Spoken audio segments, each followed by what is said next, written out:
வாழ்க வளமுடன். ஓம் நமச்சிவாய. அனைத்து தமிழ் உள்ளங்களுக்கும் வணக்கம். அனைவருக்கும் இனிய தீப ஒளி திருநாள் வாழ்த்துக்கள்.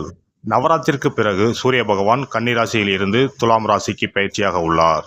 இதனால் சில ராசிக்காரர்களுக்கு அவரின் நற்பார்வையால் தொழில் வியாபாரத்தில் முன்னேற்றமும் குடும்ப வாழ்க்கையில் மகிழ்ச்சியும் அதிகரிக்க உள்ளது. சூரிய பகவான் ஒவ்வொரு ராசிக்கும் பயிற்சியாகி அதில் சஞ்சரிக்கும் காலத்தை நாம் தமிழ் மாதமாக அழைக்கின்றோம். அக்டோபர் மாதம் 18ஆம் தேதி முதல் நவம்பர் மாதம் 16ஆம் தேதி வரை துலாம் ராசியில் சூரியன் சஞ்சரிக்கும் காலத்தை நாம் ஐப்பசி மாதம் என அழைக்கின்றோம். ஐப்பசி மாதம் அடைமழை காலம் என்பது பழமொழி. அத்துடன் ஐப்பசி மாதம் ஐஸ்வரங்களை அள்ளித்தரும் மாதமும் ஆகும். இம்மாதத்திற்கு துலா மாதம் என்ற பெயரும் உண்டு. இந்த மாதத்தில்தான் முருகனுக்குரிய கந்த சஷ்டி, சிவனுக்குரிய அன்னாபிஷேகம், தீபாவளி போன்ற சிறப்பு பண்டிகைகள் வருகின்றன. இந்த ஐப்பசி மாதமானது விசுவாச ஆண்டு அக்டோபர் மாதம் 18ஆம் தேதி சனிக்கிழமை அன்று துவாதசி திதியில் பூரம் நட்சத்திரத்தில் சுப்பிரம் நாமயோகத்தில் தைத்தூலம் கரணத்தில் சித்த யோகத்தில் சனி மகா பிரதோஷம் கூடிய நன்னாளில் இந்த அற்புதமான ஐப்பசி மாதம் பிறக்கிறது. இம்மாத கிரகநிலை என எடுத்துக்கொண்டால் கடகராசியில் குரு பகவானும், சிம்ம ராசியில் கேது பகவான் மற்றும் சந்திர பகவான் சஞ்சரிக்கின்றனர். கன்னி ராசியில் சுக்கிர பகவானும், துலாம் ராசியில் சூரியன், புதன், செவ்வாய் உள்ளனர். கும்பராசியில் சனியும் ராகுவும் சஞ்சரிக்கின்றனர். இம்மாத கிரக பயிற்சி என எடுத்துக்கொண்டால் செவ்வாய் பகவான் ஐப்பசி மாதம் 10ஆம் தேதி துலாம் ராசியில் இருந்து விருச்சக ராசிக்கு பயிற்சியாகின்றார். ஐப்பசி மாதம் 17ஆம் தேதி சுக்கிர பகவான் கன்னி ராசியில் இருந்து துலாம் ராசிக்கு பயிற்சியாகின்றார். இந்த கிரகங்களின் அமைப்பு மற்றும் பயிற்சியால் உங்கள் ராசிக்கு இம்மாதம் உண்டாகும் சுப மற்றும் அசுப பலன்கள் என்ன என்பதனையும், அசுப பலன் ஏற்படுமாயின் ராசிக்காரர்கள் செய்ய வேண்டிய பரிகாரம் என்ன, வழிபட வேண்டிய தெய்வம் யார், செல்ல வேண்டிய கோவில் என்ன என்பதனை பற்றி விரிவாக காண்போம். பிறக்கப் போகும் இம்மாதம் உங்கள் வாழ்வில் வளமும் நலமும் செல்வ செழிப்பும் பெற்று வாழ்வில் உயரிய நிலையை அடைய எல்லாம் வல்ல எம்பெருமானை வேண்டி விரும்பி கேட்டுக்கொள்கிறேன். விருச்சிக ராசி அன்பர்களே, இம்மாதம் புதிய ஆடை ஆபரணங்கள் வந்து சேரும். விருந்து விசேஷங்களில் கலந்து கொள்ளும் வாய்ப்பு உண்டாகும். கணவன் மனைவிக்கு இடையே அந்யோன்யம் அதிகரிக்கும். வெளிவட்டாரத்தில் மதிப்பும் மரியாதையும் கூடும். அரசாங்க விவகாரங்கள் அனுகூலமாக முடியும். தாய்மாமன் வகையில் எதிர்பார்த்த காரியம் சாதகமாக முடியும். வாழ்க்கை துணை மூலம் எதிர்பாராத பொருள் வரவுக்கு வாய்ப்பு உண்டு. பழைய வாகனத்தை மாற்றி புதிய வாகனம் வாங்குவீர்கள். மறைமுக எதிரிகளால் ஏற்பட்ட தொல்லைகள் விலகும். உறவினர்கள் வருகையால் வீட்டில் மகிழ்ச்சி நிலவும். உடல் ஆரோக்கியம் மேம்படும். வீண் செலவுகள் ஏற்படாது. குடும்பத்தில் சில பிரச்சனைகள் ஏற்பட்டாலும் அதனால் பாதிப்பு எதுவும் ஏற்படாது. மாத பிற்பகுதியில் தாய்மாமன் வழியில் குடும்பத்தில் சில குழப்பங்கள் ஏற்பட்டு நீங்கும். உறவினர்களிடம் அனுசரணையாக செல்வது நல்லது. பிள்ளைகளை அவர்கள் போக்கிலேயே விட்டு பிடிக்கவும். எந்த ஒரு செயலையும் ஒரு முறைக்கு பல முறை போராடித்தான் முடிக்க வேண்டியிருக்கும். பணியாளருக்கு அலுவலகத்தில் பணிச்சுமை அதிகரிக்கும். எந்த ஒரு வேலையையும் சற்று கஷ்டப்பட்டுத்தான் முடிக்க வேண்டியிருக்கும். தீவிர முயற்சியின் பேரிலேயே உங்கள் கோரிக்கைகள் நிறைவேறும். சக ஊழியர்களால் ஓரளவு உதவி உண்டு. வியாபாரத்தை பொறுத்தவரை தொழில் வியாபாரத்தில் கூடுதலாக உழைக்க வேண்டும். ஆனால் அதற்கேற்ற ஆதாயம் கிடைக்கும் என்று சொல்வதற்கில்லை.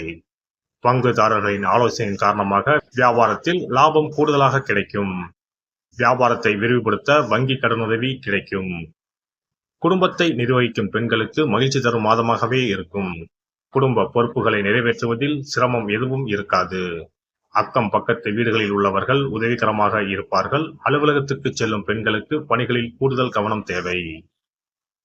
வியாழக்கிழமை தோறும் தட்சிணாமூர்த்திக்கு நெய் தீபம் ஏற்றி அர்ச்சனை செய்வதும், சனிக்கிழமை அன்று பெருமாளை வழிபடுவதும் நன்மையை தரும்.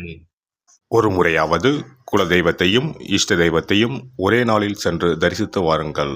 கடன் பிரச்சனைகள் தீரும். குடும்பத்தில் மகிழ்ச்சி நிலவும். மன நிம்மதி உண்டாகும். சிறப்பு தொகுப்பு. ஐப்பசி மாதத்தில் என்ன வழிபாடு செய்தால் குறையாத செல்வம் சேரும் என்பதனை பற்றி காண்போம். தமிழ் மாதங்களில் 7வது மாதமாக வரும் ஐப்பசி மாதம் பாவங்களை போக்கி புண்ணியங்களை பெருக்கிக் கொள்வதற்கான மாதங்களின் துவக்க மாதமாக கருதப்படுகிறது. ஐப்பசி மாதத்தில் என்னென்ன வழிபாடுகள் செய்வதால் வீட்டில் குறைவில்லாத செல்வம் சேர்ந்து கொண்டே இருக்கும், கடன் பிரச்சனைகளில் இருந்து வெளியே வருவதற்கு வழி கிடைக்கும், என்னென்ன காரியங்கள் செய்தால் வீட்டில் நன்மைகள் பெருகிக் கொண்டே இருக்கும் என்பதனை பற்றி காணலாம். ஐப்பசி மாதம் என்பது மழைக்காலத்தின் துவக்க மாதமாகும். சூரிய பகவான் துலாம் ராசியில் சஞ்சரிக்கக்கூடிய மாதம் என்பதால் இதனை துலாம் மாதம் என்றும் சொல்லுவதுண்டு. தமிழ் மாதங்களில் ஐப்பசி மாதம் என்பது ஐஸ்வர்யங்களையும் கேட்ட வரங்களையும் அள்ளி கொடுக்கக்கூடிய மாதமாக அமைகிறது. குறிப்பாக வீட்டில் செல்வ செழிப்பு குறையாமல் சேர்ந்து கொண்டே இருப்பதற்கு மகாலட்சுமியின் அருளை பெறுவதற்குரிய மிக முக்கியமான மாதமாக ஐப்பசி மாதம் கருதப்படுகிறது. ஐப்பசி மாதத்தில் செய்யக்கூடிய வழிபாடுகளுக்கு பலன்கள் அதிகம். இந்த துலாம் மாதத்தில் காவிரியில் சென்று புனித நீராடுவது மிகவும் சிறப்பானதாகும். ஐப்பசி மாதத்தில் கங்கை உள்ளிட்ட அனைத்து புனித நதிகளும் தங்களின் சக்தியை புதுப்பித்துக் கொள்ளவும் பாவங்களை போக்கிக் கொள்ளவும் காவிரியில் வந்து ஐக்கியமாகி நீராடி செல்வதாக ஐதீகம். அதனால் இந்த மாதத்தில் காவிரியில் நீராடினால் அனைத்து புனித நதிகளிலும் நீராடிய பலனை பெற முடியும். ஐப்பசி மாதத்தில் சிவபெருமானை வழிபடுவது சிறந்தது. ஐப்பசி மாத பௌர்ணமியில் சிவபெருமானுக்கு அன்னாபிஷேகம் செய்வது வழக்கம்.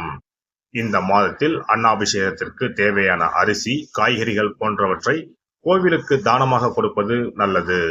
இதனால் வீட்டில் எப்போதும் உணவு பஞ்சம் என்பதே ஏற்படாது. ஒரு அன்னாபிஷேகத்தை தரிசித்தால் கோடி லிங்கங்களை தரிசித்து வழிபட்ட புண்ணிய பலன் கிடைக்கும். அதனால் இந்த மாதத்தில் சிவ வழிபாடு செய்வதும் சிவ கோவில்களுக்கு வேண்டிய உதவிகள் செய்வதும் உளவார பணி செய்வதும் பல மடங்கு அதிகமான புண்ணியத்தை தரும். ஐப்பசி மாதத்தில் வரும் பிரதோஷம் மிகவும் மகத்துவம் வாய்ந்ததாகும். இந்த நாளில் விரதம் இருந்து சிவபெருமானை வழிபட்டால் வேண்டுதல்கள் நிறைவேறும். ஐப்பசி மாதத்தில் காவிரியில் நீராடி துவாதசியில் பெருமாளை தரிசிப்பதால் வீட்டில் தனம் தானியம் பெருகும். குடும்பத்தில் நல்லது நடக்கும். கடன் பிரச்சனைகளில் இருந்து விடுபட முடியும். நாம் வாங்கிய கடன் மட்டுமின்றி பிறவி கடனையும் தீர்க்கும் புண்ணியம் சேரும் மாதம் ஐப்பசி மாதமாகும். ஐப்பசி மாதத்தில் வரும் ஒவ்வொரு வெள்ளிக்கிழமையிலும் மாலையில் வீட்டில் 6 நெய் தீபம் ஏற்றி மகாலட்சுமியை வழிபடுவது சிறந்தது. இதனால் மகாலட்சுமியின் அருள் எப்போதும் நம்முடைய வீட்டில் நிறைந்திருக்கும். மகாலட்சுமியின் அருட்கடாட்சத்தால் வீட்டில் குறையாத செல்வம் சேரும். கடன் பிரச்சனைகள் தீரும். அதேபோல் ஐப்பசி மாத வெள்ளிக்கிழமைகளில் லட்சுமி குபேர பூஜை செய்வதும் சிறப்பானதாகும். குபேரருக்கு நாணயங்களால் அபிஷேகம் அர்ச்சனை செய்து வழிபடலாம். எல்லாம் வல்ல இறையருளால் நீங்களும் உங்கள் அன்பு குடும்பமும் உடல் நலம், நீலாயுள், நிறை செல்வம், உயர் புகழ், மெய்ஞானம் ஓங்கி வாழ்க வளமுடன். இந்த வீடியோ பதிவு உங்களுக்கு பிடித்திருந்தால் லைக் பண்ணுங்க, கமெண்ட் பண்ணுங்க, ஷேர் பண்ணுங்க, மறக்காம சப்ஸ்கிரைப் பண்ணுங்க, பக்கத்துல இருக்கிற பெல் பட்டனை கிளிக் பண்ணுங்க. நன்றி, வணக்கம். ஓம் நமச்சிவாய. சிவாய நம.